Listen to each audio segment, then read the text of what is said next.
back to the IELTS Face-Off Nightly Show. This is IELTS Expert, a section in which we are going to pick the brain of an authority on the IELTS test. And let's welcome back Mr. Michael Alpa.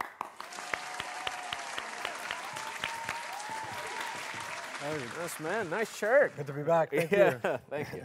Take a seat. Yeah. Thanks. All right. So how are you? Yeah, doing well. Thanks. Right. Yeah, it's good to be back. I like the new look. Oh yeah.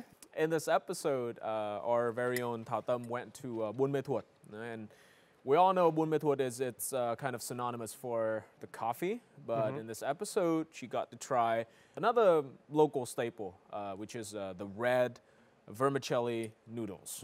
So this one, it's pretty special as well.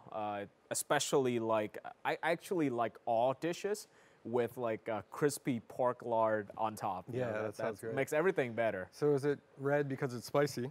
I don't know because I haven't tried it. Okay. But there are a lot of like red sauces that are not spicy at all. It could be like because of the tomatoey kind of base. Right. You're here for the IELTS. We don't have any noodles laying about, so yeah, next time we gotta do it over noodles. Yeah, for sure. So let's take a look at this week's trivia and see what we're going to talk about. Okay, so this one, it's kind of weird. Can I come back to the questions that I couldn't answer at the end of the test? And now I'm just going to assume that this is a reading or a listening test. Okay, so the answer is obviously yes. All right, so it's perfectly normal to come back to some of the questions that you're not sure about at the end of the test. Yeah, that's right. It's something I would maybe worry about a little bit with listening because you're not going to get to hear those listening again. So you maybe want to go back and have to guess or fill in the blanks of some of the answers that you didn't get at that time.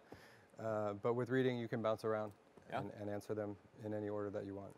Yeah, I think it's going to be trickier with listening. But one of the things I have found really useful is to remember, maybe you didn't catch the word, but you can also write down like the number of syllables. And maybe you know, whether it starts with a vowel or whether it starts with like a consonant, then it's going to give you like a better guess, you know? You're always better off writing something. And if you hear something that you're not really sure, you know, writing down that you heard a vowel or I mean, you heard a noun or something like that. It starts with an S and then it's going to point you in the right direction. And, you know, you don't want to leave any blanks. So when you go back, you know, there's no penalty for the wrong answer. So you should at least put something in. You know, don't leave any blank questions. And that's an interesting point, actually, because I think in the listening test, it really pays dividends to take notes. Because sometimes you get distracted and you know, you miss certain parts, but as long as you like take some notes, just write something down, you could have something to come back to at the end of the listening test and make an educated guess.